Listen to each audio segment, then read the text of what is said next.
제가 기도하고 모임을 시작하도록 할게요. 네, 기도하겠습니다. 네, 감사합니다. 오늘도 좋은 날 허락하여 주시고 무엇보다도 저녁에 평안한 시간에 이렇게 하나님의 말씀을 대할 수 있는 믿음 주셔서 감사합니다. 말씀이 우리를 살릴 것입니다. 하나님이 주신 말씀을 따라갈 때 우리에게 영원한 생명의 약속이 이루어질 것입니다. 그 확신을 가지고 말씀을 우리 온 영혼을 다해 섭취할 수 있도록 도와주시고 말씀이 믿음될 수 있도록 역사하옵소서. 오늘도 주신 말씀을 기대하오며 예수 그리스도 이름으로 기도드립니다. 아멘. 아멘. 예, 공유하겠습니다.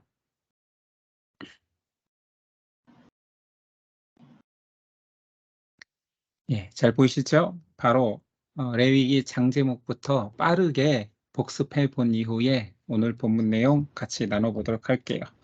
레위기는 제사장 한 명이 등장할 때마다 시트 한 장씩이라는 거 기억나시죠? 제사장 한 명, 이 아론이 첫 제사장이 됐으니까, 첫 대제사장이 됐으니까 아론을 먼저 떠올려서 레위기에서는 제사장이 한 명 나온다 하면 아론인 거죠. 그래서 아론이 취임식해서 첫 제사를 드리는 장면을 떠올리면서 자, 한번 따라가 보죠. 자, 5대 제사 순서대로 하면 됩니다. 번제, 곡식, 소제, 암수 구분 없이 화목제, 모든 곡식과 짐승으로 드릴 수 있는 속죄제, 순양 속건제, 자, 배상의 느낌이 있는 요 제사장 의무가 6장에 등장한 이후에 나누어 먹는 화목제 규례가 나오죠. 그리고 모세에 의해서 제사장 위임식이 8장이고요. 이 위임받은 아론에 의해서 취임식이라고 했지만 첫 제사가 이루어집니다.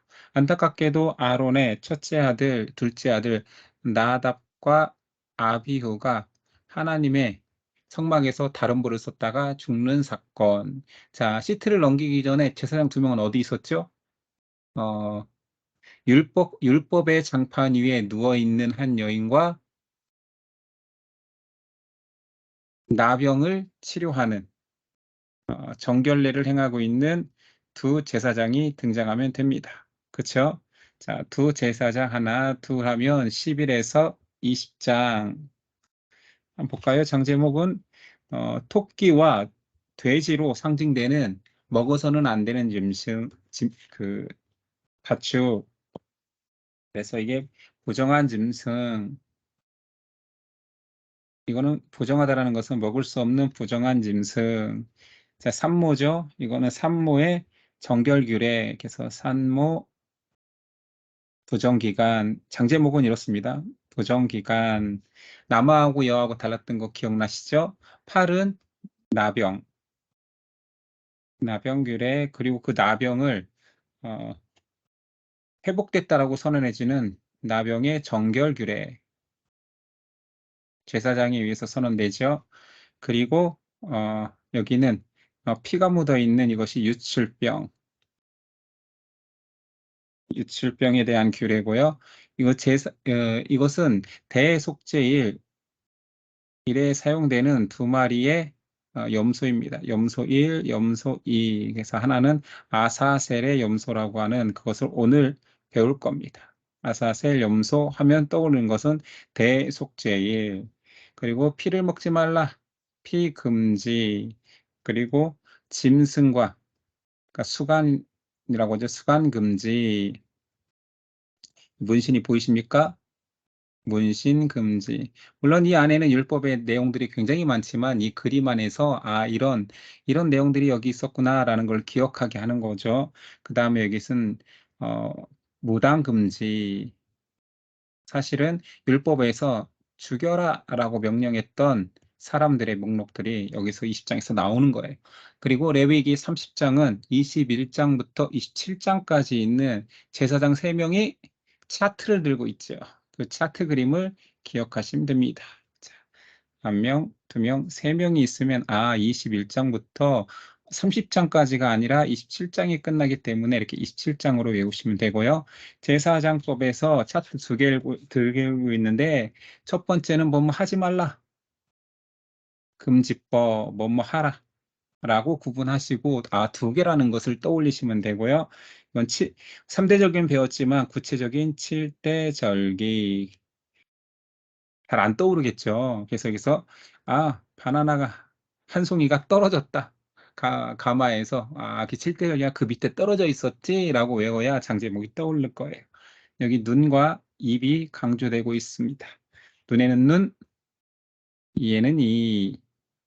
그리고 이 볏집단을 통해서 그 땅에서 나오는 소출을 강조하기 때문에 7년째는 쉬어라 안식년, 희년 규례가 있고요. 그리고 이것도 사실 떠올리기 힘든 그렇지만 순종하면 이 소가 순종이라 그랬어요. 순종하면 받는 축복. 그래서 축복에 꽃다발을 딱 메고 있는 게 순종의 축복. 소 얼굴이 떠오르면 순종의 축복이 떠올라야 돼요. 그리고 작대기 밑으로 10번째씩 11번째씩 딱 구분한 10번째 하나씩 구분한다 해서 11조 규례까지. 자, 이게 레위기 전체입니다. 자, 오늘 말씀으로 한번 들어가 볼까요? 오늘부터는 대속죄일 16장 그 염소 2마리의 내용을 우리가 배울 거예요, 오늘. 자, 대속죄일에 왜 염소 2마리가 사용되는지, 장제목 그림으로 염소 2마리가 나왔는지 오늘 알게 됩니다. 자, 대속죄일은 앞에서도 언급했다시피 1년 1회 7월 10일입니다. 이 단 하루만 대제사장이 지성소까지 들어갈 수 있는 거예요. 다른 날 외에는 지성소까지 들어가는 일은 없습니다.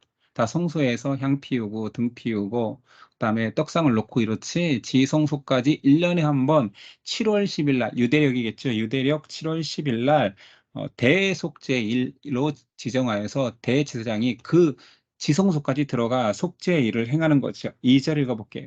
여호와께서 모세에게 이르시되 내 형 아론에게 이르라 성소에 휘장한 법궤 위 속죄소 기억나십니까?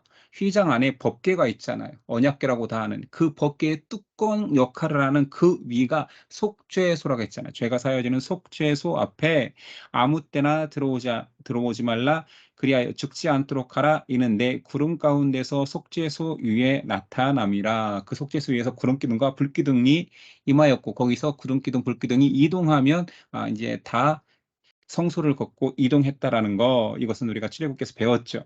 자, 지성소에 대속죄일 날 입장하는 절차들이 있는 거예요. 이건 대제사장의 입장이겠죠. 대제사장밖에 못 들어가니까. 자, 대제사장이 어떤 절차를 거쳐서 속죄소까지 들어가는지 한번 봅시다. 구분을 해야 돼요.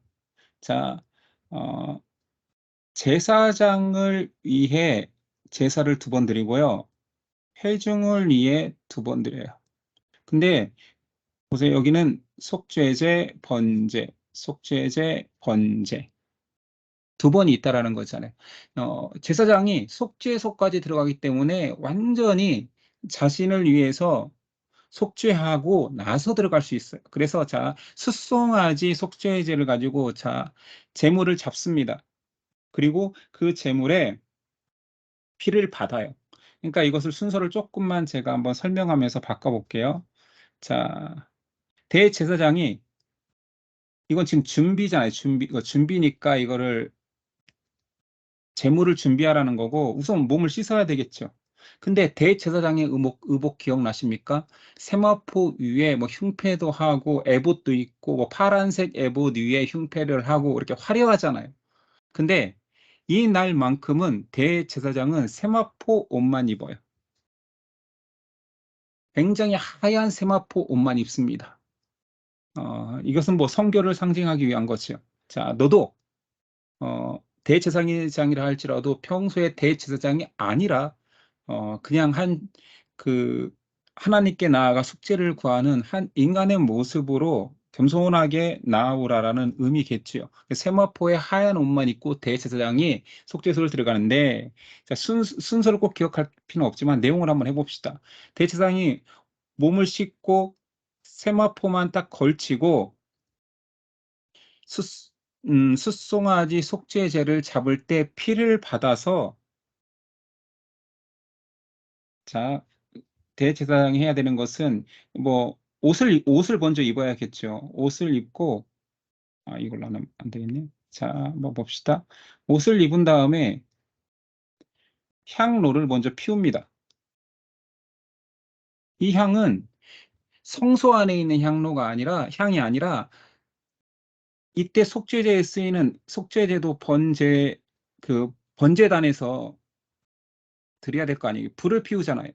이 불을 가져다가, 자, 제단 위에 피운 불을 가져다가 향을 피워서 속죄소에 들어가는 거예요.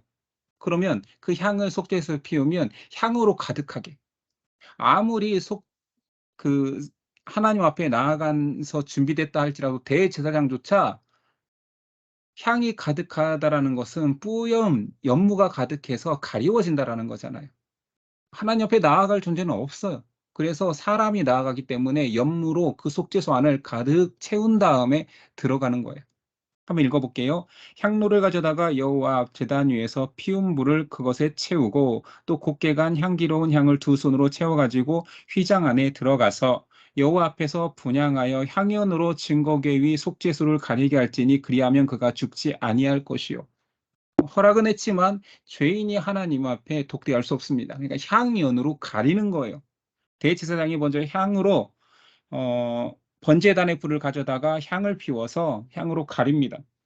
여러분이 천주교 미사를 드린 일은 없지만 아마 뭐 화면이나 이런 데서 본 적 있을 거예요. 처음에 사제들이 앞으로 나아갈 때 향을 들고 있는 사제가 있어요. 제일 앞에서. 흔들면서 향이 이렇게 올라오죠. 모기향처럼 이렇게 쭉 올라오는 향이 있는데 이게 사실은 이것을 좀 모방한 거죠. 지금 그렇게까지 의식적으로 할 필요는 없는데 아무튼 천주교에는 그런 모습이 있다라는 거. 그리고 나서, 자, 여기서 속죄제에서 받은 숫송아지 피를 가지고 지성소까지 나아가서 지성소에서 피를 속죄소 위에 7번, 그 다음에 법궤 밑에 7번을 뿌립니다. 그게 속죄하는 방법인 거예요. 하나님이 모든 죄를 속하지만 성전의 모든 기물들 1년에 한 번씩은 다 속죄 받아야 된다라는 것을 강조하기 위하여서, 자, 그렇게 대제사장만 지성소 안에까지 들어가 속죄소와 속죄소 밑에 피를 7번 뿌려요. 그 이야기를 하는 거예요. 그래서 20절 지성소와 회막과 제단을 위하여 속죄하기를 마친 후에라고 표현하는 거예요. 자, 그렇지만 여기서 끝난 게 아니죠. 자, 그리고 또 번제를 드리겠죠.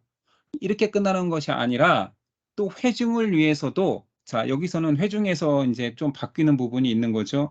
회중을 위해서는 염소가 2마리예요. 2마리인데 한 마리는 동일하게 아까처럼 속죄소의 피를 받아 지성소까지 들어가서 피 뿌리는 행위를 똑같이 합니다. 근데 나머지 한 마리가 있으니 아사셀 염소라고 표현한 것을 제비 뽑아서 둘 중에 하나는 속죄소 제물로 삼을 것이요 또 한 마리는 광야로 내보내는 행위를 합니다. 자, 아사셀 뜻은 완전한 제거, 죄를 그 아사셀 염소에 지워서 광야로 나가게 하는 거예요. 그러니까 죄가 떠나감을 상징적으로 묘사하는 거죠. 이걸 대속죄일날 하는 일인 거예요. 자, 순념소 2마리가 여기 사용되잖아요. 한 마리는 속죄제로 드리고 다른 한 마리가, 여기서 남은 다른 한 마리가 아사셀이 되는 거예요. 아사셀 염소가. 의 아사셀 염소가 그렇게 안수받아 죄를 짊어지고 광야로 떠납니다. 그럼 광야에서 이제 뭐 떠나니까 떠나는 그 죄를 가지고 떠나는 걸 상징하는 거죠. 이것은 뭐 뒤에서 또 설명하겠지만 당연히 죄의 짐을 지고 떠나는 예수 그리스도를 상징하고 있습니다. 자, 한번 읽어볼게요. 시편에는 이렇게 아사세 그 의미를 부여하고 있습니다. 103편 12절 동이서에서 먼 것 같이 우리의 죄가를 우리에게서 멀리 옮기셨으며, 자, 대속죄일 날 아사셀 염소가 그 역할을 한다라는 거죠. 자, 레위기 7, 8절. 또 그 두 염소를 가지고 회막문 여호와 앞에 두고 두 염소를 위하여 제비를 뽑되 한 제비는 여호와를 위하여 위하고, 이건 이제 속죄제의 제물로 드리고, 한 제비는 아사셀을 위하여 할지며, 아론은 여호와를 위하여 제비 뽑은 염소를 속죄제로 드리고 아사셀을 위하여 제비 뽑은 염소는 산채로 여호와 앞에 두었다가 모든 제사가 끝난 후에 그곳으로 속죄하고 아사셀을 위하여 광야로 보낼지니라. 됐죠? 자, 이건 회중을 위한, 아까 제사장을 위한 속죄제와 번제가 아니에요. 회중을 위한 속죄제 번제에 염소가 두 마리 사용되죠. 하나는 속죄제로, 두 번째는 아사셀 염소로. 그래서 광야로 내보낸다라는 거예요. 그 방식은 안수하에서 죄를 전가한 이후에 그를 광야에 내보내서 우리의 죄가가 동의서에서 본 것 같이 우리의 죄를 멀리 떠나보낸다는 것을 상징적으로 보여주고 있습니다. 이해가 되죠? 아사셀 염소가 왜 대속죄를 상징하는 염소가 됐는지.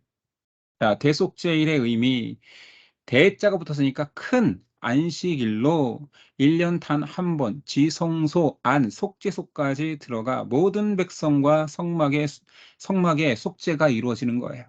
자, 33절 이하 지성소를 속죄하며, 자, 지성소를 속죄한다는 의미를 알겠죠? 지성소까지 들어가고 회막과 제단을 속죄하고 또 제사장들과 백성과 회중을 위하여 속죄할지니 이는 너희가 영원히 지킬 규례라. 이스라엘 자손의 모든 죄를 위하여 1년에 한 번 7월 10일 속죄할 것이니라.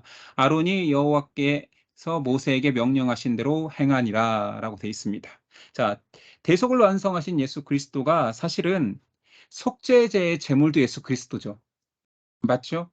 속죄제의 제물도 예수 그리스도고, 아사셀로 상징된 죄를 그의 등에 지고 광야까지 나가서 대신 죄를 지셨다. 이것도 사실은 예수 그리스도예요. 그 두 가지가 다 대속죄일 날 예수 그리스도를 상징하고 있는 거죠. 자, 대속을 완성하신 예수 그리스도의 이제 의미를 제가 한번 적어봤어요. 더 이상 구약적 대속죄 이런 필요 없습니다. 우리가 지금 기독교 전통 안에서도 대속죄일 뭐 이런 날을 만들어서 지키진 않잖아요.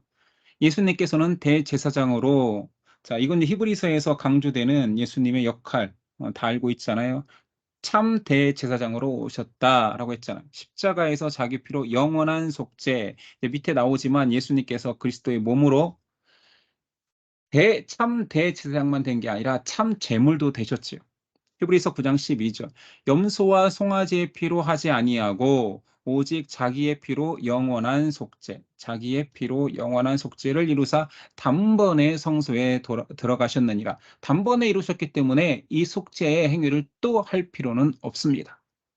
그러나 우리가 예수 그리스도를 인정하는 회개와 예수님을 받아들이는 영접은 꼭 필요한 거지요. 이브리서 10장 10절. 이 뜻을 따라 예수 그리스도의 몸을 단번에 들이심으로 말미암아 우리가 거룩함을 얻었노라. 뭐 선명해지죠. 전혀 어렵지 않습니다. 제사의 모든 것들이 번제, 소제, 화목제, 속죄제, 속건제, 그 모든 것들의 가장 일차적인 의미는 대속이라고 했잖아요. 죄를 속하여 주고 내 죄를 전가하여서 죽는 희생 제물의 의미가 있는데, 그 모든 것들을 이루신 그리스도께서, 그러나 그 모든 도구를 성막과 성막 제사로 이루셨는데 그 성막과 성막 제사조차 영원한 제사가 아니기 때문에 성막도 죄가 묻어날 것이요 때가 끼고 더러워지고 핏물이 고이고 냄새가 고이는 것처럼 대속죄일 날 영원한 속죄, 이것은 영원한 속죄 아니야. 1년에 한 번 너희는 진짜 영적인 영원한 속죄의 의미를 다시 되새겨야 돼. 그 영원한 속죄가 올 것이야. 니네가 맨날 번제를 드리고 속죄제의 제물, 네가 죄를 지을 때마다 속죄 제사를 드리겠지. 그건 영원하지 않아. 그거는 한시적이야. 그러나 그 영원한 속죄의 제물이 올 거야를 상징하기 위해서 대속죄일, 영원한 속죄, 제물과 제사와 대제사장과 그 모든 것들이 완벽하게 이루어진 속죄가 이루어짐을 대속죄일로 예표하신 거죠. 됐죠? 자, 한번 읽어볼게요. 예수님의 육체가 십자가에 찢기심으로 지성소의 휘장이 찢어졌으며, 자, 이것이 이제 우리가 신앙생활 한 사람들은 다 알고 있는 상식인 거죠. 신약에서 언제 예수님이 그 희생 제물이 되셨습니까 했을 때, 십자가에서 못 박혔을 때 육체가 십자가에 찢기심으로 영원한 제사를 이루신 거죠. 지성소의 휘장이 찢어졌으며 구약적 전통인, 구약의 속죄 방식인 성막이 찢어졌으며 하나님과 사람 사이에 막힌 담이 헐리고 화목이 이루어졌고, 참 대제사장이신 그리스도의 중보를 통해 사람은 언제든지 하나님 앞에 나아갈 수 있게 되었습니다. 히브리서 10장 20절. 그 길은, 자, 그리스도께서 열어놓으신 그 길은 우리를 위하여 휘장 가운데로 열어놓으신 새로운 살 길이요, 휘장은 곧 그의 육체니라. 자, 이런 것들이 전혀 이제 어렵지 않게 제사와 연결해서 본다라면 너무 쉬워지는 거죠. 근데 그 제사 제도를 모른다라면 이런 영적인 의미들이 잘 떠오르지 않을 수 있는 거죠. 근데 좀 우리 신앙 좀 하면, 교회를 좀 다니면 이 정도는 상식적으로 아니까 이게 어렵게 안 느껴지지, 처음 만약에 복음을 접하고 성경을 접하는 사람들이라면 굉장히 어려울 것입니다. 에베소에서도 예수님이 하신 일을 증거합니다. 2장 14절. 그는 우리의 화평이신지라 둘로 하나를 만드사 원수된 것 곧 중간에 막힌 담을 자기 육체로 하시고, 육체로 하셨다는 의미 알겠죠? 대속을 위하여서, 죄를 도말하시기 위하여서 자기 몸을 찢음으로 지성소, 하나님이 거하시는 장소까지 우리가 나아갈 수 있게 되었다라는 것입니다. 그래서 이 그림이 좀 상징적이죠. 물론 여기는 어린 양이 표현되어 있지만, 어린 양이 십자가를 졌다라는 거, 이거는 뭐 누구나 다 알고 있는, 그러나 대속죄의 일은 어린 양으로 표현되지 않고 순양으로, 아니 염소로, 대속의 염소, 아사셀의 염소로 표현되고 있습니다. 됐죠? 자, 아사셀 염소가 예수 그리스도를 상징하고 있으며 대속죄의 일을 상징하고 있음을 이제 알게 되었습니다. 자, 17장 가보겠습니다. 자, 17장의 장제목은 그 모기 그런 기억나죠? 피채 먹지 말라, 이런 율법이 들어가 있습니다. 11, 14절. 육체의 생명은 피에 있음이라. 내가 이 피를 너희에게 주어 제단에 뿌려 너희의 생명을 위하여 속죄하게 하였으니 생명이 피에 있으므로 피가 죄를 속하느니라. 모든 생물은 그 피가 생명과 일체라. 그러므로 내가 이스라엘 자손에게 이르기를 너희는 어떤 육체의 피든지 먹지 말라, 이 율법이 있는 거죠. 모든 육체의 생명은 그것의 피인지 그 피를 먹는 모든 자는 끊어지리라. 그래서 피가 그 생명 자체라는 것이기 때문에 너희는 생명의 주관자가 아니야. 내가 허락한 제물로 너희 생명을 얻을 수 있는, 죄를 도말할 수 있는 역할로서 제사를 허락할 뿐이지 피는 먹어서는 안 된다. 이 피를 먹지 말라라는 규례는 사실 창세기 9장에 나옵니다. 언제 그랬죠? 창세기 9장 하면 여러분들이 또 잠깐 우리가 한번 떠올려 볼까요? 창세기의 창은 하나는 노아의 방주의 창입니다. 그렇죠? 아니, 노아의 방주 이렇게 이상하게 그래서 미안하지만 배처럼 그려야죠. 이렇게 노아의 방주의 창이 7장. 그렇죠? 비 쏟아지고, 기억나십니까? 노예방 아라라싸. 입장이에요. 그리고 어, 무지개 언약 9장. 자, 무지개 언약을 하나님께서 방주에서 나왔을 때 허락하시면서 이제 뭔가를 먹게 해야 되는데 어, 쏟아져서, 아, 왜요? 아까 누가 무슨 얘기 하려고 했는데 그래서 홍수 때문에 먹을 게 없을 때 하나님께서 처음으로 뭘 허락하셨죠? 이때 육식을 허락하셨습니다. 그때 정한 짐승 7쌍, 그쵸? 부정한 짐승은 한 쌍이었지만 정한 짐승은 여럿을 태우게 한 이유 중에 하나가 땅에 더 이상 추수할 게 없으니 육식을 허락했던 무지개 언약 9장에서 우리는 육식을 허락했지만 이때 하나님께서 명령했던 장면이 9장 3절입니다. 됐죠? 이렇게 하면서 장제목을 하나씩 반복해 가는 거예요. 한번 읽어볼게요. 모든 산 동물은 너희가 먹을 것이 될지라. 채소같이 내가 이것을 다 너희에게 주노라. 그러나 고기를 그 생명되는 피채 먹지 말라. 이때도 말씀하셨죠. 그리고 레위기 앞에서도 강조되고 있습니다. 너희는 기름과 피를 먹지 말라. 이는 너희의 모든 처소에서 너희 대대로 지킬 영원한 규례니라. 여기서는 기름과 피를 먹지 말라. 왜 그러셨냐면 3장이 뭐예요? 화목제물. 화목제물은 고기는 사람에게 허락했지만 기름과 피는 먹지 말고 화목제 제물로 드려라. 그래서 내콩간 기름, 화목제 재료죠. 그때 강조됐다는 것을 떠올리면 될 것 같아요. 자, 먹을 수 있는 짐승에 대해서 한 번 더 언급되는 부분이 있는데, 자, 먹을 수 있는 정한 짐승 중에서 금지된 짐승은 정한 짐승, 부정한 짐승, 레위기 11장, 토끼, 저금통, 돼지 저금통 기억나죠? 여인의 머리맡 바로 위에.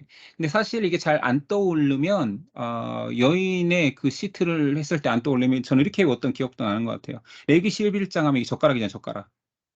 그래서 음식. 그래서 레위기에서 11장 음식 규례하면 바로 11장이 떠올랐던 기억이 나요. 젓가락 2개, 11장. 그리고 창세기 기억나십니까? 바벨탑.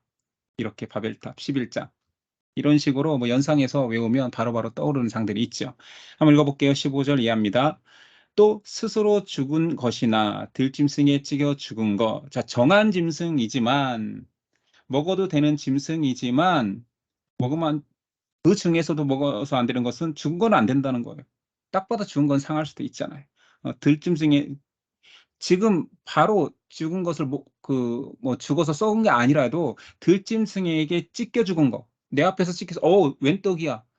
이거 먹을 수 있는 건데 지금 내 눈앞에서 들짐승에 찢겨서 아무튼 내가 쫓아냈더니 들짐승이 도망갔다 했더라도 그런 건 먹으면 안 된다라는 거예요. 왜냐면 이스라엘은 고기가 허락되는데 고기는 전부 다 어, 전부 다 장막 성막 안에서 잡아야 돼요. 성막의 이제 구조 속에 번제단 위쪽을 이제 동서남북 사방으로 얘기하면 죄송합니다. 자, 간단하게만 그려볼게요. 번제단이 이렇게 있으면 이쪽에 성소 지성소가 있고 이 번제단이 있잖아요. 번제단 북쪽 이 자리가 고기 잡는 곳이에요. 짐승 잡는 곳이라고요. 그래서 이스라엘 사람들은 모든 짐승을 먹고 싶으면 고기 먹고 싶으면 번제단으로 그 성막으로 와서 여기서 고기를 잡고 내 콩간 기름은 화목제물로 드리고 이 고기를 먹을 수 있어요. 그냥 내가 같이 키웠다고 먹을 수 있는 게 아니에요. 고기는 그렇게 먹게 되어 있습니다. 그러니 이런 스스로 죽은 거, 등심 찢겨 죽인 거, 이거 신선해 보이는데 먹자 할 수 없는 거죠. 율법에 어긋납니다. 알겠죠? 자, 부정규례 안 읽었네요. 이렇게 해서 노출되고 그런 부정한 정한 짐승이지만 이런 상황이어서 이걸 부정이 있게 되면 먹는 모든 자는 본토이나 거름이나 그의 옷을 빨고 이거 부정규례죠. 몸을 씻을 것이요 부정의 기간이 저녁까지입니다. 저녁까지는 부정하고 그 후에는 정하려니와 그가 빨지 아니하고와 그의 몸을 물로 씻지 아니하면 그가 죄를 담당하리라. 철저하게 사실은 하나님은 율법은 훈련의 요소가 강하다고 했잖아요. 지켜라 지키지 말아라 먹어라 먹지 말라라 보다 더 중요한 것은 하나님이 주인이시고 내가 종이니 순종할 수 있느냐. 그리고 그 다음에 진짜 의미를 찾아본다라면 하나님의 깊이 있는 사람의 배려, 그게 그 다음이라는 거예요. 먹지 말라고 할 때는 그런 이유가 있겠죠. 찢긴 음식, 짐승이 이빨을 댄 음식을 먹으면 아무래도 위험할 수도 있겠죠. 그런 다음 의미보다 더 중요한 것은 하나님께서 먹지 말라면 안 먹으면 되는 거예요. 그것을 순종하는 것이 더 율법의 1차적 의미죠. 자, 비교해 보겠습니다. 출애굽기 23장 41절. 너희는 되게 거룩한 사람이 될지니. 자, 하나님께서는 그냥 거룩한 사람이 될지니 레위기의 주제잖아요. 내가 거룩하니 너희도 거룩하라. 그냥 버려진 것처럼 들에 찢긴 거 주워 먹지 마. 니네 그렇게 하찮은 거 먹을 사람들 아니야. 너희는 내 백성이잖아. 고기를 허락하더라도 정결한 장소에서 정결하게 잡은 고기만 먹어. 내가 그렇게 먹게 할 거야. 고기가 없어 못 먹고 고기를 그렇게 구걸하고 하면서 먹지도 말고 주워서도 먹지 마. 이런 의미 아닐까요? 거룩한 사람이 될지라.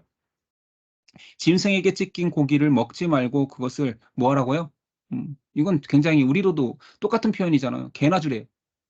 개나 줘. 그걸 왜 사람이 먹고 있어? 사람이 먹는 것은 귀한 거야지.'라고 표현하고 있는 것 같아요. 신명기 14장 21절. "너희는 너희의 하나님 여호와의 성민이라." 자 여기서도 나오잖아요. 여호와의 성민이라. 항상 뭔가를 먹고 먹지 말라, 뭐뭐 하지 말라 할 때에는 다른 이유가 있는 게 아니야. 너희가 존귀해. 왕은 왕의 식탁을 대해야지 왜 자꾸 못 먹는 거, 더러운 거, 부정한 거 이런 거 먹니? 그걸 강조하는 것 같지 않습니까? 스스로 죽은 모든 것을 먹지 말 것이나 그것을 성중에 계류하는 객에게 주어 먹게 하거나 이방인에게 파는 것은 가하니라. 너희 염소 새끼를 그의 어미의 젖에 삼지 말지니라. 자 이게 항상 논쟁이 되는데 이 레위기에서 아니 신명기에서도 다룰 거예요. 왜 그러면 그렇게 하나님이 귀한데 거류하는 객이랑 이방인에게는 "야 더러운 거 개나 줘." 있잖아요. "개나 줘." 개나 줘 해 놓고 누굴 주라고요? 개라고 해 놓고 어 객이 오면 아니 우리 손님이 오면 한국 전통에서는 더 좋은 걸 해야 되는데 객이 오거나 이방인이 주면 줘. 그냥 먹으라고 줘 버려. 이게 뭡니까? 뭐 차별이에요? 차별 맞죠. 왕 같은 제사장이고 하나님의 백성은 구분하라라는 거예요. 그러면 거루하는 객에 줄 수 있는 거 상한 음식 주라는 거 아니잖아요. 자 그렇다면 다시 한번 원래적 의미로 돌아가라는 거예요. 이것을 보고 비판하는 사람도 있겠죠. '아 참 이 기독교는 이기적이야. 지네들은 좋은 거 먹고 지네들이 못 먹게 생긴 것만 사람들 주래.' 그게 아니라 1 차적으로는 거룩한 사람이 될지라 이게 나오잖아요. 계속 강조하는 거예요. 계속 제가 다시 한번 밑줄 그을게요. 거룩한 사람, 거룩한 성민 이것은 먹고 안 먹고의 문제가 아니라 율법을 지키고 하나님의 명령대로 사는 사람이 거룩이라는 거예요. 고기를 먹어서 거룩해지는 거 아니잖아요. 그건 신약에도 나옵니다. 바울이 말했지요. 제사 음식을 먹을까요? 먹지 말까요? 먹는 것은 사람의 입에서 나오는 것보다 죄되지 않아. 그냥 먹어. 그러나 너로 인해서 실족하는 사람, 네가 우상의 제물을 먹음으로 인해서 실족한다라면 피해야 맞지.'라고 말한 것처럼 음식이 거룩을 구분하는 게 아니고 음식이 먹고 안 먹고를 그 사람을 구분하는 것이 아니라 율법은 먹지 말라면 안 먹겠습니다. 순종하는 그 모습으로 말미암아. 그러니까 썩은 고기를 주라는 얘기가 아니라 못 먹을 걸 주라는 게 아니라 얘네들은 어차피 성민이 아니잖아. 내 백성이 아니잖아. 왕 같은 존재감을 가진 성민이 아니니까 줘도 상관없어. 상한 음식 주라는 얘기가 아니라 줘도 상관없어. 너희는 율법대로 살아라. 이런 거지. 이제 아시겠습니까? 자 18장. 이제부터는 인제 성윤리에 대해서 말하고 있어요. 근데 장제목에는 그림을 강아지가 발밑에 누워 있음으로 18장 어 수간을 강조하고 있죠. 수간 금지를 얘기하고 있죠. 짐승과의 이거 뭐 상상하기도 싫지만 이런 일이 이스라엘에게 말한 이유는 뭘까요? 이겁니다. "애굽 땅의 풍속, 가나안 땅의 풍속 있다."라는 얘기죠. 지금 이스라엘 사람들끼리 무슨 짐승하고 이런 정말 상상하기 싫은 이 더러운 짓을 했다는 얘기가 아니라 "애굽 땅에 있었잖아. 가나안 땅에도 있다." 그것은 단순히 타락에 미쳐 사람들이 그렇게 짐승이 되는 것이 아니라 이방 이교도들의 우상 숭배의 내용 속에 있었던 거예요. 그러니까 이런 영적 간음조차 그들 이교도들이 강조하는 그런 더러운 행위를 삼가라 이런 얘기입니다. 알겠죠? 그래서 18 장은 특별히 그냥 성윤리를 말하신다고 생각하면 돼요. 성윤리. 자 한번 볼까요 내용을? 그 3-4 절을 읽어야겠죠. "너희는 너희가 거주하던 애굽 땅의 풍속" 성적 풍속 을 따르지 말며 내가 너희를 인도할 가나안 땅의 풍속과 규례도 행하지 말고 너희는 내 법도를 따르며 내 규례를 지켜 그대로 행하라. 나는 너희의 하나님 여호와니라. 핵심이 이것입니다. 그대로 행하라. 율법에 순종하는 것이 중요한 거예요. 자, 성질서의 내용들은 뭐 뻔한 거예요. 뻔해서 뭐 그래도 얘기한다, 뭐 강조한다면 그런 거죠. 여기서는 하지 말아봐. 이거 성질서니까요. 계속 얘기하는 것은 근친상간하지 말라는 거예요. 근친상간을 금지하는 것입니다. 자기 살부치, 근친상간하지 마라. 하체라고 표현했지만 좀 유하게 표현한 거죠. 어미 하체를 범하지 말라. 계모의 하체도 범하지 말라. 딸, 손녀, 외손녀의 하체를 범하지 말라. 네 하체를 범하지 말라. 고모, 이모, 숙모의 하체를 범하지 말라. 며느리 하체를 범하지 말라. 형제, 아내라 하체를 범하지 말라. 여기까지 뭐예요? 다 근친상간 말라. 이웃의 아내의 하체를 범하지 말라. 이것은 뭐 7개도 되겠지만 10계명 중에 10개도 되죠. 맞죠? 이웃의 물건을 탐하지 말라. 이웃 아내를 탐하지 말라. 하지 말라라는 거예요. 17절에 합니다. 너는 여인과 그 여인의 딸의 하체를 아울러 범하지 말며 또 그 여인의 손녀나 외손자를 아울러 데려다가 그의 하체를 범하지 말라. 그들은 그의 살부치이니 이는 악행이니라. 너는 아내가 생존할 동안에 그의 자매를 데려다가 그의 하체를 범하며 그로 질투하게 하지 말라. 이것도 뭐 그냥 뭐 간음에 대한 이야기인데 그럼 성에 대해서는 어떻게 하라는 거예요? 뭐 단호하죠. 딱 한 가지밖에 없습니다. 결혼 관계 안에서만 행하라. 끝이죠. 뭐 그러니 뭐 여러 가지 표현들이 쭉 나와 있지만, 그러니까 수간 나왔지만 여기에는 이제 성적 윤리에 대해서 나온다라는 것을 인식하여서 성경에 성적 윤리가 어디 나왔지? 레위기 여성이 누워 있는 발치에 18장짜리에 개가 있었지. 그러면서 근친상간하지 말라. 됐죠? 또 하나 강조하는 것들이 이제 짐승, 수간 이야기가 나옵니다. 자, 여기 나왔죠. 이방 종교의 제의적 행위들이에요. 있었습니다. 고대에서부터 이런 더러운 짓이 있었어요. 이건 죄에 빠져서 우상을 숭배하는 사람들만 했겠죠. 제정신이면 하겠습니까? 자, 21절에 읽어볼게요. 너는 결탄코 자네를 몰래에게 주어 불을 통과하게 함으로 내 하나님의 이름을 욕되게 하지 말라. 나는 여호와이니라. 너는 여자와 동침함 같이 남자와 동침하지 말라. 이는 가증한 일이니라. 너는 짐승과 교합하여 자기를 더럽히지 말라. 여자는 짐승 앞에 서서 그것과 교접하지 말라. 이는 문란한 일이니라. 세 가지가 강조되고 있습니다. 지금 여기 앞에 하고 좀 잘렸으니까 제가 써놓을게요. 1번은 몰래 우상에게 불로 하지 말라. 우상 숭배하지 말라죠. 왜 갑자기 뭐 몰래게 불 주지 말라라고 들어가 있느냐? 이게 다 영적 간음이라는 거예요. 하나님의 창조 질서를 벗어나 하나님의 죄인인 사람들은 영적으로라도 남자와 여자가 허락되지 않은 관계를 하는 것처럼 창조주와 피조물이 허락되지 않은 다른 신을 믿는 것을 간음이라고 표현하는 거예요. 그래서 영적 간음이기 때문에 몰렉에게 불을 던지지 말라라고 하면서 몰렉에 대한 설명을 제가 잠깐 추가해 놨는데, 몰렉은 이렇습니다. 머리는 소예요. 그리고 이렇게 두 팔 벌려 뭘 받고 있나요? 아이를. 자녀를 드리는 우상 숭배입니다. 그럼 자녀를 드리면 이 우상이 이 돌이 받아서 어떻게 하겠어요? 뭐 가져갑니까? 안타깝게도 끔찍하죠. 상상도 하기 힘든 일을 하는 거예요. 자녀를 불로 태웁니다. 근데 그 몰렉이 암몬 족속이 숭배하던 신. 근데 성경에는 몰렉만 나오는 것이 아니라 여러 가지 이름으로 다양하게 나와요. 근데 다 똑같은 신입니다. 히브리어로 몰레, 그리스어 몰로, 뒤에 성경의 또 뒷부분에는 밀감, 밀곰 전부 다 뭐라고요? 자, 몰렉 신입니다. 몰렉 우상 숭배 금지하고 있죠. 몰렉의 금지. 자, 지금 현대 시대에 또 핫 이슈로 떠오르는 남자끼리 동성애. 이거는 뭐 이런 일이 있지도 않고 지금도 현대적 이런 건 없겠지만 핫 이슈가 되고 있는. 동성애도 하나님은 금지하고 이런 자들은 돌로 쳐 죽이라라고 말하고 있죠. 이것은 뭐 윤리로 접근해서 맞네 안 맞네를 떠나서 성경은 금지하고 있습니다.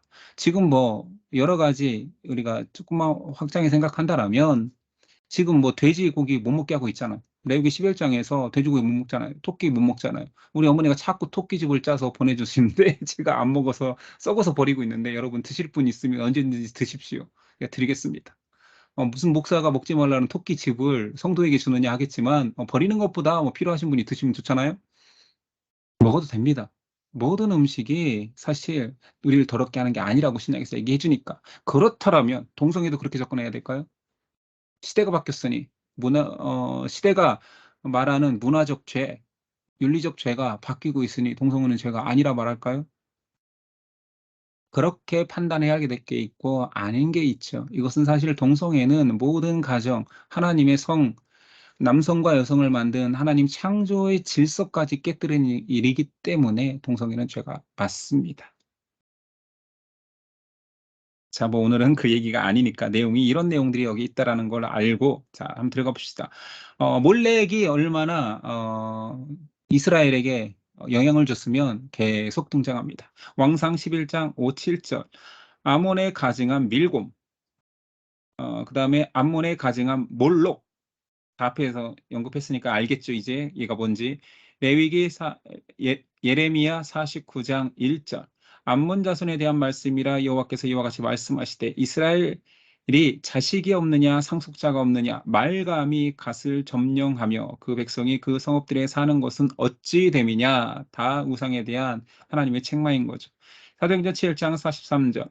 몰록의 장막과 신레판의 배를 받아들였으며 이것은 너희가 절하고자 하여 만든 형상이로다. 내가 너희를 바벨론 밖으로 옮기리라 함과 같으니라. 이런 어마무시한 우상 숭배가 언제까지 있었다고요? 신약에까지.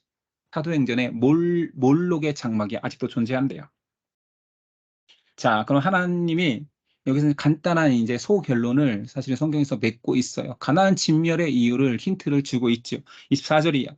너는 이 모든 일로 스스로 더럽히지 말라. 내가 너희 앞에서 쫓아내는 족속들이 이 모든 일로 말미암아 더러워졌고, 자, 이것은 여기서 족속은 쫓아내는 족속, 가나안 족속이죠. 이 모든 일로 더러워졌고 그 땅도 더러워졌으므로 내가 그 악으로 말미암아 벌하고 그 땅도 스스로 그 주민을 토하여 내느니라. 자, 하나님은 자기 편은 살리고 왜 원주민이었던 가나안을 쫓아냅니까? 아니, 가나안의 원주인이 가나안 사람인데 왜 하나님이 멀쩡히 잘 살고 있는 사람들을 그 땅에서 쫓아내십니까? 라고 민족주의 입장에서 이스라엘이 침범자잖아요. 침략자잖아요. 근데 하나님이 이런 질문을 하는 사람을 위해서 써 놓으신 거예요. 그들의 더러운 행위는 그들의 죄로 끝나지 아니하고 하나님이 만들어 주신 창조 세계 속에서 땅까지 더럽힌대요. 얼마나 인간이 더러우면 땅도 더럽힌대요. 그래서 그 땅이 토하여낸대요. 물론 하나님이 징계하시면 하나님이 나가라면 나가야죠. 왜냐하면 창조주시니까. 그러나 하나님은 애매히 고난받게 하지 않습니다. 가나안이 왜 진멸받아야 되고 다 죽여야 되고 이스라엘에게 허락했느냐? 그 땅이 토하여 낼 정도로 죄에 가득했다라는 거예요. 그 증거가 그냥 예 중에 하나죠. 예 하나일 뿐이에요. 음, 얘네들은 창조 질서를 완전히 무시해. 남자와 여자도 없어. 동성애 자녀는 언제든지 자기 이익을 위하여서 용사 잘 되게 해달라고 피해보지 않게 해달라고 불 가운데 던질 수 있는 사람 새끼들이 아니에요. 짐승하고도 존귀한 사람의 형상을 다 까먹고 창조주의 형상대로 만든 사람이 짐승보다 더 짐승만도 못한 존재로 살아. 결국 그래서 그들은 그들의 죄에 의해서 그 땅이 토하여 내느니라. 이제 아시겠습니까? 어, 물론 이런 얘기를 하면 그래도 인본주의나 이런 데서는 받아들이기는 쉽지 않죠. 여전히 침략자겠지. 어, 그 땅의 주인이 하나님의 입장이라면 가나안이 침략자입니다. 죄를 짓고 하나님께 반항하는 자들이 영원한 지옥불의 땔감으로 사용되는 침략자라는 것을 인본주의자들은 인정하기 어렵겠죠. 그럼 우리는 창조주를 믿는 자들이잖아요. 우리 한 장만 더 나가볼까요? 자, 여인의 눈, 발 위에 이런 두 별이 문신이었죠. 그림에서 문신 금지는 사실은 문신에 그린 중요한 내용은 아니에요. 19장에서. 그러나 장제목 그림상 이런 내용들이 여기에 있구나. 문신의 핵심도 이거입니다. 요즘 크리스찬들도 문신하는 사람들 많죠. 그리고 인플루언서나 유명 인사들 중에 십자가를 그리는 사람도 되게 많아요. 십자가를 문신으로 새기는 사람. 그럼 문신이 죄입니까? 또 원론적인 얘기를 하는 거죠. 돼지고기를 먹어도 됩니다. 문신을 해도 되겠죠. 문신했다고 해서. 그게 뭐 옛날 진짜 뭐 세두주의자처럼 666표라는 둥, 사람 뭐 손등이나 이마에 뭔가를 새기면 지옥 갈 거라는 둥. 그렇게 복음이 단순하지 않아요. 그렇게 허접하지 않은 거죠. 사람의 생각으로 판단될 만큼. 그냥 하나님의 명령이란 율법이라는 명령에 순종하는 하나님의 백성의 아름다운 순종을 요구하는 거지. 물론 율법의 순종으로 말미암아 구원받는 사람은 없지만 그 완벽한 순종을 이루신 그리스도인하여서 구원받겠지만 율법의 일차적인 정신은 사람을 보호하고 하나님의 사랑을 회복하기 위한 관계성 회복에 자녀라면 아비와 순종하며 회복된 관계를 회복한다. 이것이 이제 율법의 계명인 거죠. 그래서 거룩하라. 자, 그래서 문신을 새긴다면 어떻게 새기면 돼요? 뭐라고 새기면 돼요? 하트, 십자가 새기지 말고 글자를 새겨서 글자를 어떤 글자를 새기면 돼요? 너희는 거룩하라. 색이란 얘기 아니고요. 장제목을 인식할 때 저는 그렇게 인식했다라는 거예요. 너희는 거룩하라. 어디 있었지? 19장. 왜냐하면 문신은 너희는 거룩하라. 영어로 새기든 한글로 새기든 그걸 새기는 그 레위기 19장이 문신장 너희는 거룩하라 그 명령이 거기 있었다. 레위기의 주제였던 너희는 거룩하라. 그것이 거기 있었다. 됐어요? 어. 그러면 절은 생각이 안 나고 까먹을 수 있지만 문신하라 속에 그 문신의 글귀가 너희는 거룩하라였다. 하나님이 거룩하니 너희도 거룩함이라. 레위기의 주제가 그 문신으로 새길 거면 거기에 새겨라. 암기용이에요. 목사님이 또 문신으로 너희는 거룩하라는 새겨도 된다라고 얘기했다 하지 말고요. 알겠죠? 자, 2절. 너는 이스라엘 자손의 온 회중에게 말하여 이르기를 너희는 거룩하라. 이는 나 여호와 하나님이 거룩함이니라. 이게 전체 레위기 주제라고 했잖아요. 그게 어디에 나온다고요? 문신 글귀로 나온다고요. 여인의 발, 레위기 19장. 그렇죠? 암기장치예요. 자, 비교해 보겠습니다. 레위기 11장 45절. 나는 너희 하나님이 되려고 너희를 애굽 땅에서 인도해낸 여호와라. 내가 거룩하니 너희도 거룩할지어다. 라고 11장에도 있었죠. 자, 사회 질서에 대한 강조 교회들, 사회 질서 속에 사실은 인식해 놓고, 물론 성경을 여러분들이 집어넣을 수는 없어요. 그러나 성경을 정말 많이 집어넣고 싶은 사람들은 다 연상을 하는 거죠. 문신이라는 그런 사회적 이렇게 통념 속에 사회 질서도 그 19장에 있었지라고 연결한다라면 다 찾아볼 수 있다라는 거죠. 이거는 뭐 앞에서 율법에서 다 강조했던 내용이니까 한 번씩 읽어보기만 할게요. 부모를 경외하고 안식일을 지키라. 이건 십계명 안에도 있으니까 다 되겠죠. 신상들을 부어 만들지 말라. 이것도 십계명 안에 있잖아요. 화목제물 날짜를 지켜라.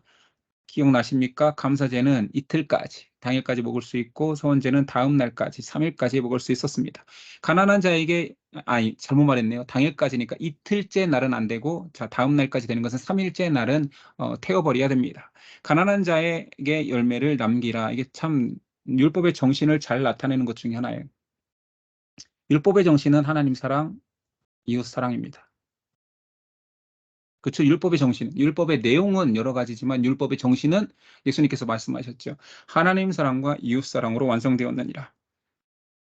가난한 자를 위해서 추수하는 곡식을 남기래요. 90절. 너희가 너희의 땅에서 곡식을 거둘 때 너는 밭 모퉁이까지 다 거두지 말고 내 떨어진 이삭도 줍지 말며 내 포도원의 열매를 다 따지 말며 내 포도원에 떨어진 열매도 줍지 말고 가난한 사람과 거리물을 위하여 버려두라. 나는 너희의 하나님 여호와이니라. 자, 그러면 아까 말했던 여기 거에 포함되는 거예요. 이 하나님 이웃 사랑 속에 아까 너희는 먹어서는 안 되는 고기는 객에게 주고 거기서 객은 나그네잖아요. 그리고 이방인도 그걸 왜 객에게만 줘? 사람들이 얘네들 먹어도 괜찮아. 줘. 이거하고 똑같은 거 아닌가요? 열매를 남기라. 도둑질하지 말라, 속이지 말라, 거짓 맹세하지 말라, 약자를 억압하지 말라. 말씀 한번 읽어볼게요. 13, 14절. 나는 내 이웃을 억압하지 말며 착취하지 말며 품삯의 삭슬 아침까지 밤새도록 내게 두지 말며 너는 귀먹은 자를 저주하지 말며 맹인 앞에 장애물을 놓지 말고. 제가 밑줄을 그은 이유는 제가 성경 처음 볼 때 이런 것들이 너무 웃긴 거예요. 맹인 앞에 장애물을 놓지 말며 이런 쓰레기가 있나요? 근데 왜 율법에 있다고요? 있으니까. 제가 학생 때 이 말씀을 보면서 '뭐야 이거 쓰레기 되지 말라는 얘기네. 그냥 사람다워지라는 얘기네. 아 참 사랑 귀머거리 앞에 저주하는 게 의미가 있어요? 귀머거리 못 듣는데?' 근데 제가 이런 표현 많이 하거든요. 병신한테 병신이라고 하는 것은 진짜 비성경적인 거 나왔잖아요. 귀머거리를 저주하지 말고. 병신한테 "야 이 병신아." 할 수 있어요. 친구들끼리 싸우다가도 할 수 있고 뭐 크리스찬들도 화나면 운전하다가도 막 저는 안 합니다. 뭐 하잖아요. 집사님들 다 하는데 그게 중요한 게 아니라 정말 어 자기의 본성을 망각하지 말라라는 거, 신분을 망각하지 말라라는 거예요. 이런 쓰레기 같은 애가 행위를 왜 하니까 있는 건데 있을까 했는데 제가 살아오면서 정말 시대가 점점 그때는 내가 되게 웃었거든요. 성경 진짜 학생 때 볼 땐 되게 웃었어요. 그냥 웃었어. 웃었다고요. 아 막 '성경에 이런 것도 있어?' 근데 지금은요 무섭습니다. 귀먹은 자를 저주하지 말며 저는 이때 웃었다니까요. 근데 요즘은요 합니다. 댓글. 맹인 앞에 장애물을 놓지 말고 학생들 무서워서 지난주인가 이번 주에도 기사 봤어요. 담배 끄라고 했다가 40 대를 때려 죽였어요, 학생들이. 음.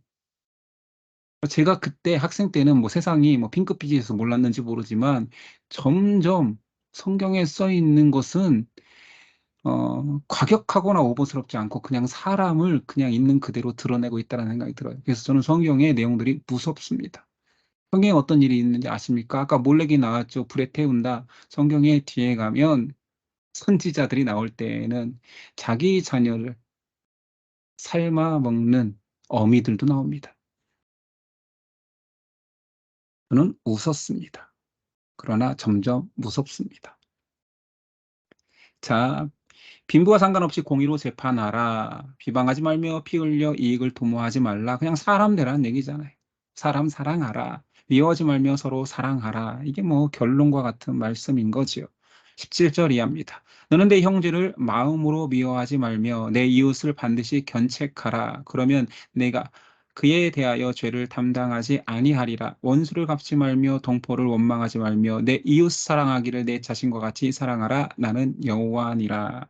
자, 이게 만약에 율법의 마지막에 없었다라면 율법은 그냥 행위만 보인다라면 너무 잔인하고 다 때려 죽여야 되고 율법을 범하면 뭐 죽일 것처럼 얘기만 하니 사랑이 없는 그냥 뭐라고 할까 올가매는 족쇄 같은 느낌이에요. 근데 아니라는 거죠. 하나님은 그 모든 것들이 사람의 죄성을 알기 때문에 그 죄에 가득할 수 있고 죄에 그냥 수괴가 될 수 있는 사람들에게 제어할 수 있는 사랑으로 최소한 사람은 사람답게 될 수 있는 안전장치를 준 거예요. 그러니 율법을 볼 때마다 어떻게 이런 것까지 다 뭐 죽이나 마네 뭐 먹으네 마네 하냐 하는데 그것이 모두 다 하나님의 사랑을 알게 하는 하나님의 말씀인 거죠. 그래서 제가 이것을 넣은 것입니다. 이 모든 율법은 뭐로 드러나는 거라고요? 율법의 정신인 서로 사랑하라로 드러나는 거예요. 그래서 율법을 한마디로 규정한 신약 성경이 되게 많죠. 큰 계명이라고 말하면서 마태복음, 마가복음, 누가복음 동의. 대답하여 이르되 내 마음을 다하고 목숨을 다하여 힘을 다하여 뜻을 다하여 주 너의 하나님을 사랑하라. 율법에서는 이렇게 표현하지 않죠. 하나님을 사랑하라 하지 않고 율법을 지키라. 율법의 정신이 하나님 사랑, 이웃 사랑이기 때문에. 또한 됐죠. 하나님을 사랑하라, 이웃을 내 자신같이 사랑하라. 갈라디아서 5장 14절. 온 율법은 내 이웃 사랑하기를 내 자신과 같이 하라 하신 한 말씀에서.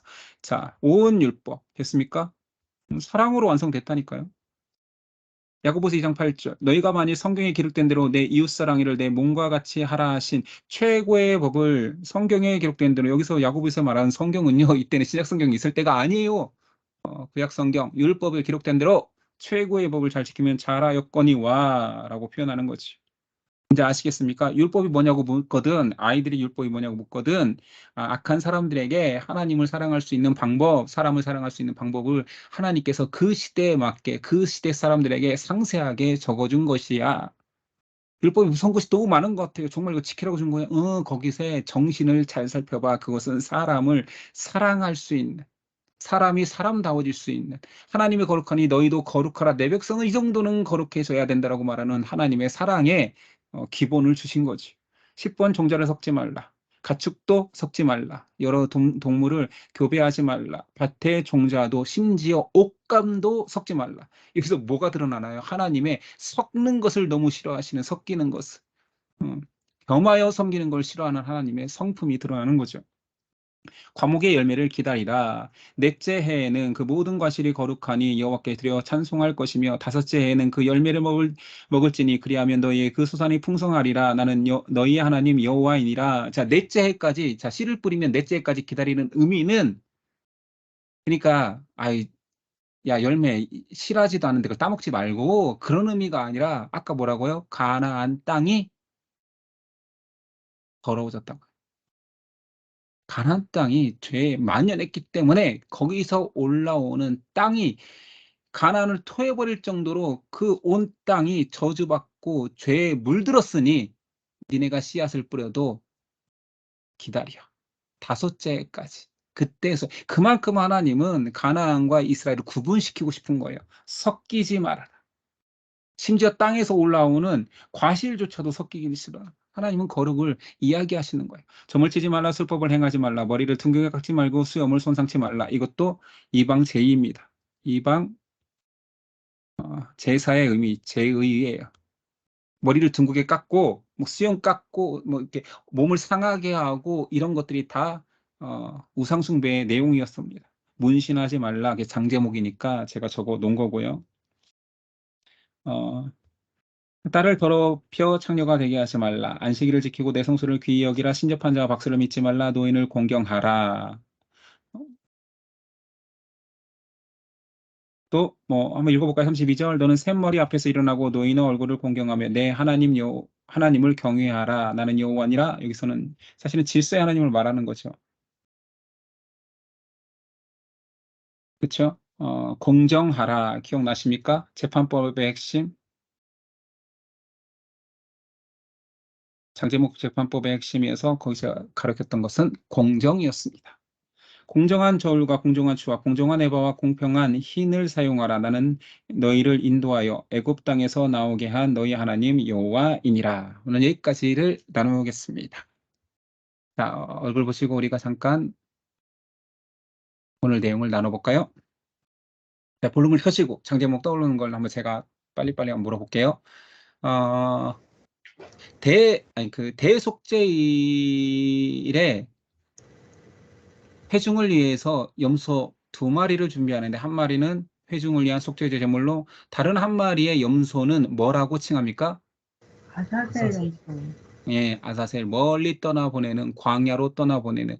이 아사셀 염소의 행위, 그래서 사실은 제가 여기 책에는 기록되지 않았는데, 동의서에서 본 것 같이 우리의 죄가를 멀리 옮기신다는 의미의 그 실현된 형태로서 진 밖으로 쫓아냈는데, 실제로 예수 그리스도가 아사셀 염소로 죄를 지고 어디까지 갔어요? 골고다까지 갔는데, 그 골고다의 처형 장소는 예루살렘 성 밖입니다.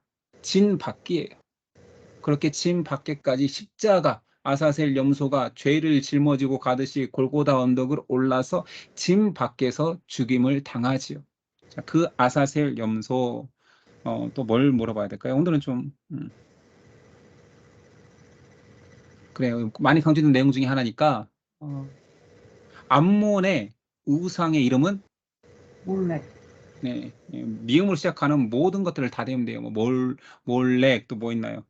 몰록, 밀감, 밀곰. 미음으로 시작하는 모든 것들이 그 몰렉을 상징하는, 소머리를 가지고 자녀 인신 제사를 드리는 그 우상을 얘기했었고요. 네, 오늘 진도 자체는 많이 나가지 않아서 또 물어볼 게 별로 없네요. 대제사장이 대속죄일에 입는 의복은 세마포. 예, 세마포 흰 옷만 대제사장이 그때는 입습니다. 이 정도 하면 될 것 같습니다. 장제목 하나만 더 물어볼까요? 장제목 속에 문신하지 말라. 그죠. 장. 그죠. 예, 여성의 다리 19장. 혹시 문신을 할 거든 긁기는 너희는 거룩하라. 너희는 거룩하라. 문신하라는 얘기 아닙니다. 장제목을 외우기 위해서 암기장치로 했던 것들입니다. 자, 오늘은 여기까지 할게요. 한 2시간 정도 하면 레위기를 마치고, 좀 더 할 것 같네요. 한 3시간, 넉넉 잡아 3시간까지 하면 레위기 내용 마치고 레위기 장제목 암기까지 복습하면 될 것 같습니다. 한 3주만 하면 너무 더운 기간에는 제가 다시 또 책을 만드는 시간으로 삼을게요. 자, 오늘도 함께 해주셔서 감사하고요. 제가 기도하고 마치겠습니다. 하나님 말씀을 볼 때마다 하나님께서 우리를 향한 배려가 얼마나 많은지 깨닫게 됩니다. 율법의 모든 내용들이 사실은 내가 좌로나 우로나 치우쳐 세상의 죄 가운데 빠질까봐 염려하시는 부모의 사랑이 느껴집니다. 철없는 자녀는 그 부모의 사랑의 제한을 잔소리로 느끼고 피하고 싶습니다. 그러나 부모를 이해하고 철이 들면 그것이 너무나 귀한 손길이요 나를 사랑하는 배려였음을 깨닫게 됩니다. 레위기 속에서, 율법 속에서 그 하나님의 배려와 사랑을 깨닫는 우리 되도록 도와주시옵소서. 오늘도 함께 해주신 하나님께 감사하며 예수님의 이름으로 기도드렸습니다. 아멘. 예, 오늘도 함께 해주셔서 감사합니다.